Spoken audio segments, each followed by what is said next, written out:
வணக்கம் நேயர்களே. பார்த்தேன், ரசித்தேன், படித்தேனுக்கு உங்களை அன்புடன் வரவேற்பது சுதா ஆழ்வான்.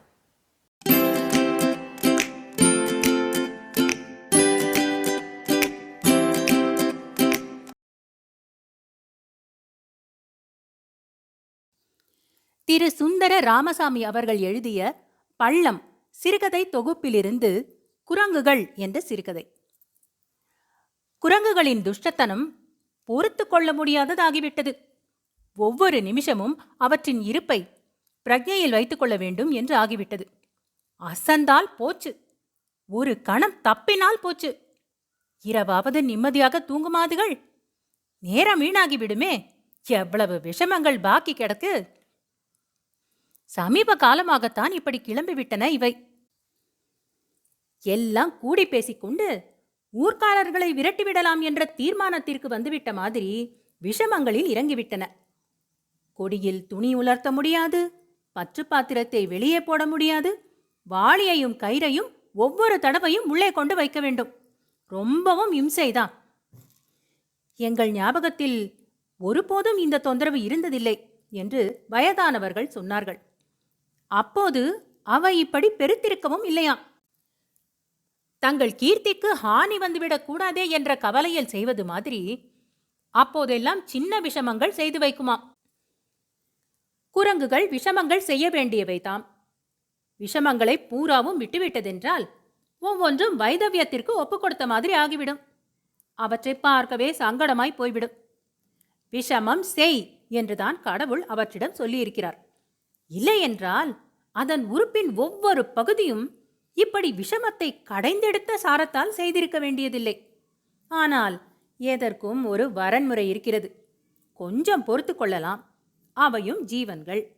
கூட கொஞ்சம் பொறுத்து கொள்ளலாம். லபக்கென்று பிடுங்கிக் கொண்டோ எடுத்துக்கொண்டோ ஓடுவதிலிருந்தும், எதிர்பாராத நிமிஷத்தில் குதித்து இறங்குவதிலிருந்தும், ஊர்வாசிகளை அற்பமாய் நினைத்து வலித்து காட்டுவதிலிருந்தும் அவற்றை இப்போதைக்கெல்லாம் பின்திரும்ப செய்ய முடியாது. அவை அவற்றின் காரியங்களில் ஊறிப்போய் அக்காரியங்களிலிருந்து செய்யப்பட்டவை. இந்த அழகில் குரங்குகள் அவற்றின் கோணல்களை விருத்தி செய்ய வேற ஆரம்பித்து விட்டால் விபரீதம்தான். அபாய எல்லைகளை தாண்டி சென்று கொண்டிருந்தன விஷமங்கள். குளிக்கும் பெண்களை அவை எட்டி பார்ப்பதாக ஒரு பேச்சு கிளம்பிற்று. முதலில் இதை யாரும் நம்பவே இல்லை. தற்செயல் நிகழ்ச்சியை காரணபூர்வமாக்கிவிட்டார்கள் என்றுதான் எண்ணினார்கள். குளிக்கும்போது வயசு பெண்களுக்கு யாரோ பார்த்துவிட்டது போல் சந்தேகம் தட்டுவது சகஜம்தான் என்றார்கள். ஆனால் இந்த சமாதானங்கள் ஒரு சில நாட்களில் குலைய ஆரம்பித்து விட்டன. கிராமத்திலேயே மிக அழகான பெண் ஸ்நான அறையிலிருந்து அம்மணமாக ஓடி வரும்படி ஏற்பட்டுவிட்டது. பளிங்கும் கனவும் குழைத்து செய்யப்பட்டிருந்த அவளுடைய சிறிய முலைகளில் சிறிய நகப்பிராண்டல்கள் இருந்ததாம். ஊரின் மொத்த இரத்தமும் கொதிக்க ஆரம்பித்து விட்டது. இப்படியும் உண்டா? கேள்விப்பட்டதே இல்லையே என்று கொதித்தார்கள். பிராணிகளின் பழக்க இயல் பற்றி வாசித்திருந்த இளைஞர்கள் விலங்கியலில் இதற்கு ஆதாரம் இல்லை என்றார்கள். குரங்குகளுக்கு இக்குணம் ஏற்படும் என்று வடமொழியில் ஒரு பெரிய கவி இது பற்றி பாடியிருக்கிறான் என்றும் பண்டிதர் சொன்னார். அறிஞர்களுக்கு அல்ல, கவிஞனுக்கே இந்த நுட்பம் தெரியும் என்றார் அவர். குரங்குகளின் இயற்கையான குணம் அல்ல இது என்றும், நீண்ட கால மனித சகவாசத்தால் அவற்றின் மனத்தில் ஊறும் புதிய ரசம் இது என்றும் கவிஞன் நேராகச் சொல்லாமல் தொனித்திருப்பதாக அவர் சொன்னார். அப்படியானால் பெண்களை குரங்குகள் பிடுங்கிக் கொள்ளும் காலம் வருமோ என்ற சந்தேகம் ஆண்கள் மனத்தில் ஊசலாட ஆரம்பித்தது. உண்மையில் அவற்றிற்கு இந்த புத்தி ஏற்பட்டிருக்க வேண்டியதில்லை. அவை கூடி வாழ்ந்த இடம் மனோரம்யமானது. பழையாற்றின் கரை, கட்டை விரல் போல் நகரை விட்டு விலகியும் ஒட்டியும் இருந்த இடம். தட்பவெட்ப நிலைகள் வெகு இதமாக இருந்தன. சிவன் கோயில் பின்புறம் அரளிக்காடு, பலாமரங்கள். சன்னதி தெருவின் ஒரு வரிசையின் பின்பக்கம் தென்னந்தோப்பு, அதன் பின் வாய்க்கால், அதன் பின் மிஷன் ஆஸ்பத்திரி வரையிலும், அப்பால் மலையடிவாரம் வரையிலும் வயல்வெளிகள். பரவசத்தால் குனியும் பயிரின் தலையை கோதிக்கொண்டு காற்று ஓடுவதை எப்போதும் பார்க்கலாம். தெருவோரம் நீராழி, அதையடுத்து சில காலி மனைகள், பின் மீண்டும் மரக்கூட்டம். ஆற்றின் கரை வரையிலும் வெகு அழகான செழிப்பான ஊர். அங்கு சில்லறை விஷமங்களுடன் சில்லறை திருட்டுக்களுடன் அவை சந்தோஷமாக வாழலாம். அப்படித்தான் வெகு காலமாக வாழ்ந்து வந்து கொண்டிருந்தன. சந்தோஷத்தின் ஒரு பகுதியாக லாபக அசைவுகள் மூலம் மனித மனத்திற்கு எப்போதும் ஒரு கிளுகிளுப்பை தரக்கூடியவைகளாக, அசௌகரியத்தின் ஒரு பகுதியாக அவற்றை ஊர் ஏற்றுக்கொண்டுதான் இருந்தது.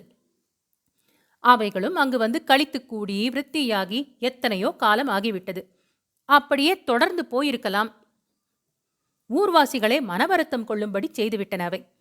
இவ்வளவு ஆழ்ந்த வருத்தத்திற்கு அவர்களை ஆளாக்கிவிட்டோம் என்பது கூட அவற்றிற்கு தெரியும் என்று தோன்றவில்லை. தங்கள் விஷமும் அவற்றிற்கு தெரியாதது போலவே பிறர் வருத்தமும் அவற்றிற்கு தெரியவில்லை. ஒரு கால் ஊர்வாசிகள் அவற்றால் படுத்தப்பட்டிருக் கொண்டிருந்தது போல விஷமங்களால் அவையும் படுத்தப்பட்டு கொண்டிருந்தனவோ என்னவோ. இதுவரையிலும் என்ன என்ன செய்யும் என ஊர்வாசிகள் புரிந்து வைத்திருந்தார்களோ அநேகமாக அவற்றையே அவை செய்து வந்தன. தற்காத்து கொள்ளவும் விட்டுக் கொடுக்கவும் சில போது எதிர்க்கவும் கூட இப்புரிதல் அவர்களுக்கு உபயோகமாக இருந்தது. இப்போது அந்த வாழ்க்கை நெறியிலிருந்து அவை சரிய ஆரம்பித்து விட்டன. சரிவுகள் சரியும் நேரத்தில் உணரத்தக்கவை அல்ல போலும். எந்த பண்டத்தை அவர்கள் இறுகப் பற்றி கடைவாயில் சதா எச்சில் வழியும்படி தின்று கொண்டிருந்தார்களோ அந்த பண்டத்தில் கை வைக்கும் பயங்கரம் தங்களுக்குள் வளர்ந்து கொண்டிருப்பது அவைகளுக்கு தெரியவில்லை. இளம் பெண்கள் ஒரு கோயில் குளம் என்று போய் வருவது நிம்மதி குறைவான காரியமாகிவிட்டது. அசைவில் மார்பு துணி சற்றே விலகும்போது கூட அவை உற்று பார்க்க ஆரம்பித்து விட்டன. அம்மணத்தை ஆண்களுக்கு காட்டியிருந்த பெண்கள் அந்நேரத்திய மனித பார்வையை குரங்குகளின் கண்களில் கண்டு திடுக்கிட்டார்கள். தங்களை ஆடைகளை தவிர்த்து அவை பார்க்கும் பார்வையின் பச்சை அவர்களுக்கு நிச்சயமாகிவிட்டது. குரங்குகளை ஒழிப்பதற்கான அந்த உபாயம் எப்படி அவர்களுக்கு தெரிய வந்தது என்பதை இப்போது யாருக்குமே சரியாக சொல்ல தெரியவில்லை. யாரோ ஒரு பைராகி சிவன் கோயில் மண்டபத்தில் சோம்பிக் கொண்டிருந்தவன் தன்னிடம் சொன்னான் என 4-5 பேர்கள் உரிமை கொண்டாடினார்கள். பைராகி அல்ல, பாம்பாட்டி என்றும் ஒரு பேச்சு இருந்தது. எப்படி இருப்பினும் மிக அவசியமான ஒரு உபாயம் மிக நெருக்கடியான நேரத்தில் அவர்களை வந்தடைந்து விட்டது. அதை பயன்படுத்தி பார்க்க வேண்டும். பயன்படுத்தினால் வெற்றி கிடைக்குமா என்று பார்க்க வேண்டும்.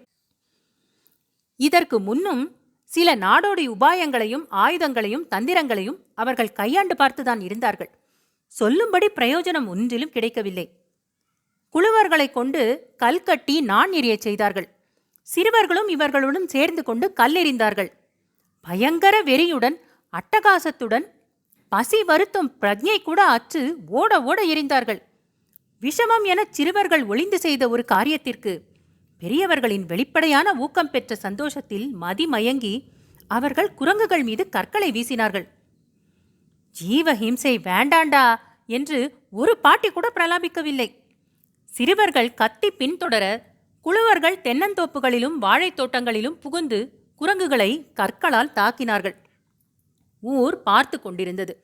இந்த கூட்டத் தாக்குதலில் அதிர்ச்சியடைந்து காயங்களில் ரத்தம் கசிய கத்தி சபித்து பின் திரும்பி வலித்து காட்டிவிட்டு ஓடின குரங்குகள்.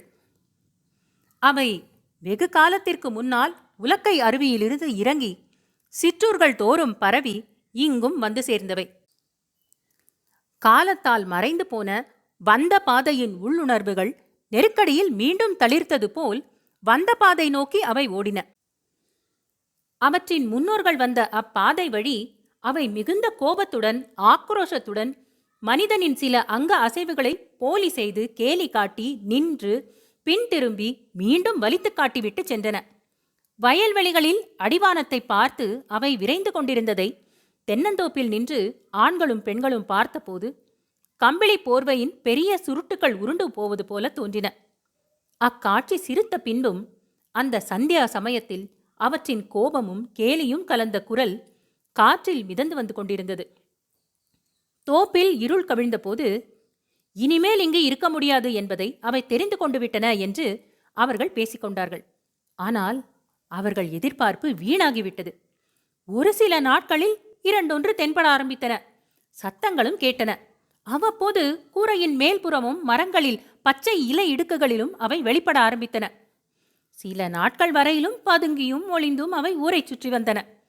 ஊர்வாசிகளை அவை தங்கள் விரோதிகளாக பாவித்து விட்டது வெகு தெளிவாக தெரிந்தது. அவைகளின் உடம்பு காயங்களும் சீழ்கட்டி புண்ணாகியிருந்தன. ஆனால் அவர்களுடைய சங்கடத்தைக் கண்டு வருந்தி இயற்கை அளித்த பரிசு போல் ஒரு உபாயம் அவர்களை தேடி வந்துவிட்டது. வெற்றி தரும், நிச்சய பலனை ஏற்படுத்தும் உபாயம் இது. இப்போது அவை ஓடி ஒளிவது சாத்தியமில்லை, திரும்பி வருவதும் சாத்தியமில்லை. பூண்டோடு அழிந்துவிடப் போகின்றன அவை. ஊர் பெரியவர்கள் கூடி யோசித்தார்கள். அமல்படுத்தும் நேரத்தில் பிழைகளை தவிர்க்கும் காரியத்தை அவர்கள் நன்றாக யோசித்தார்கள். நேர்த்தியாக அவர்களால் செய்துவிட முடியும். எத்தனையோ சோதனைகளை தாண்டி வந்தவர்கள் தானே அவர்கள். ஆமா, சோதனையில் வெற்றி கண்டவர்கள், அதிலிருந்தே பலம் பெற்றவர்கள். அன்று அதிகாலையில் இருந்தே வேலைகள் ஆரம்பமாகிவிட்டன. ஊருக்குள்ளிருந்தும் சுற்றுப்புறங்களிலிருந்தும் நீராழி, குளங்கள், ஓடைகள், சகல நீர்நிலைகளில் இருந்தும் எங்கெங்கிருந்து கிடைக்குமோ அங்கிருந்தெல்லாம் தண்ணீர் பாம்புகளை பிடித்தார்கள். இந்த பாம்புகளை காகித பொட்டலங்களாக வெகு நேர்த்தியாக மடித்துக் கொண்டார்கள். கோவிலின் பின்னால் அரளிக்காட்டில், சன்னதி தெருவின் பின்னால் தென்னந்தோப்பில், வாய்க்கால் ஓரங்களில், மிஷன் ஆஸ்பத்திரியின் முன்பக்கம் பறந்து கிடந்த வயல்வெளிகளின் வரப்புகளில், நீராழி கரையில், அதை அடுத்த புளியந்தோப்பில், பழையாறுக்கு இட்டுச் செல்லும் பாதையோரங்களில், வாழைத் தோட்டங்களில் அவர்கள் நின்று கொண்டிருந்தார்கள். குரங்குகளின் மனித ஆவலுக்கு ஒரு எல்லையே இல்லை. பொட்டலங்களில் அவை பார்வைகள் குத்திவிட்டன. அவற்றுள் என்ன? இனிமேல் தாண்டி போகவோ அலட்சியப்படுத்தவோ மறக்கவோ அவற்றால் முடியுமா? கண்களில் ஆவலின் ஒளி பொங்க மிகுந்த ஜாக்கிரதை உணர்வுடன் அவை மனிதர்களை நெருங்கி வந்தன. மரங்களிலிருந்து மண்ணில் இறங்கின. ஊர் கூடி எரிந்த கற்களின் காயங்கள் அவற்றின் உடம்பில் நன்றாக தெரிந்தன. மோசமான இடங்களில் கூட சீழ்கட்டி புண்ணாகி இருந்தது. கண்ணோரங்களிலும் மர்ம உறுப்புகளிலும் கூட காயம் பட்டு புண்ணாகி இருந்தது. அக்காயங்களுடன் அவை மனிதர்களை நெருங்கி வந்து இரு கால்களில் நின்று கெஞ்சும் பாவனையை முகத்தில் மிகையாக காட்டி அப்பொட்டலங்களை கை நீட்டி வாங்கிக் கொண்டன. கிட்டத்தட்ட ஏக காலத்தில் என்று சொல்ல வேண்டும். எல்லா இடங்களிலும் இந்த விநியோகம் நடைபெற்றது. இது முதல் வெற்றி. உபாயத்தின் பிற அம்சங்களும் அவர்கள் எதிர்பார்த்தது போலவே நடந்தன. பொட்டலம் கைக்கு கிடைத்ததும் யாருக்கும் அதை தரக்கூடாது என்ற எண்ணத்துடனும், யாரேனும் அதை பிடுங்கி விடுவார்களோ என்ற பயத்துடனும் வெகு அவசரமாக மரக்கிளைகளில் தாவி ஏறி பொட்டலத்தை மனிதனைப் போலவே விரல்களை அசைத்து பிரித்தன. பிரித்த நிமிஷத்தில் உடம்பில் மின்சாரம் ஊடுருவி தாக்கிற்று. மறுகணம் வெடுக்கென்று பாம்பின் வாயை விரல்களால் அள்ளிப்பிடித்துக் கொண்டு கத்த ஆரம்பித்தன. உபாயம் பூரண வெற்றி அடைந்துவிட்டது. அன்று காலை 8 மணிக்கெல்லாம் தோப்பிலிருந்தும், அரளி காடுகளில் இருந்தும், வயல்வெளிகளில் இருந்தும், பழையாற்றுக்கு போகும் பாதைகளில் இருந்தும் குரங்குகளின் கூட்டக்கத்தல்கள் எழுந்தன. 3 நாட்கள் அக்கத்தல்கள் ஓயவில்லை. அந்த ஊர் கொஞ்சம் கலங்கத்தான் செய்தது. அடிவயிற்றை திருகும் கத்தல் அது. அவை ஒரு நிமிஷம் ஓயாமல், நிலை கொள்ளாமல் கிளைக்கு கிளை தாவின. அவற்றின் அலைக்கழிப்பை யாராலும் நின்று பார்க்க முடியவில்லை. வீட்டுக்குள் எல்லாரும் முடுங்கிக் கொண்ட மாதிரி இருந்தது.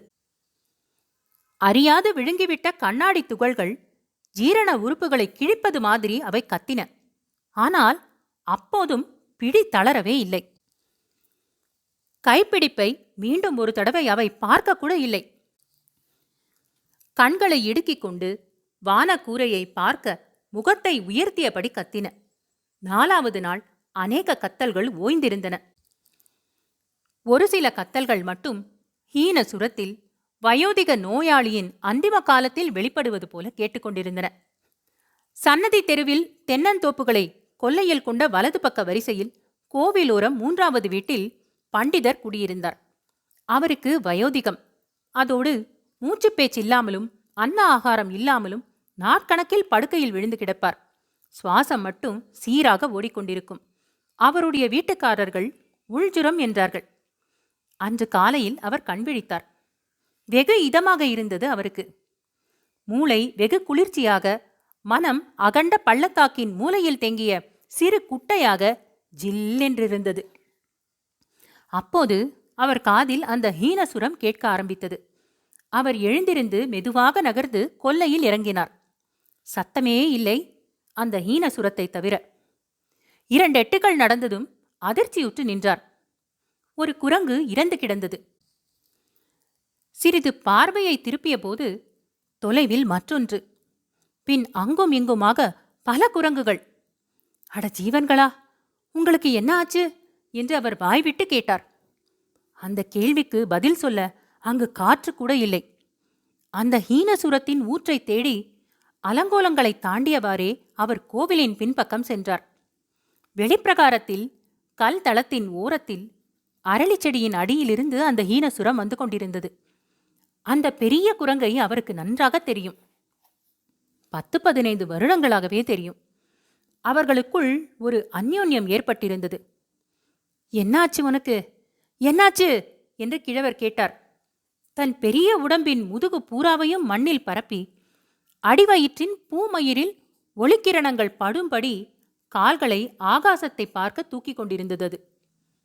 வால் ஈர நாடா போல் மண்ணில் பதிந்து கிடந்தது. அதன் தொண்டை நரம்புகள் அருந்துவிட்டன. வாய் ஓரங்களிலும் நாசி துவாரத்திலும் ரத்தம் வழிந்து உறைந்திருந்தது.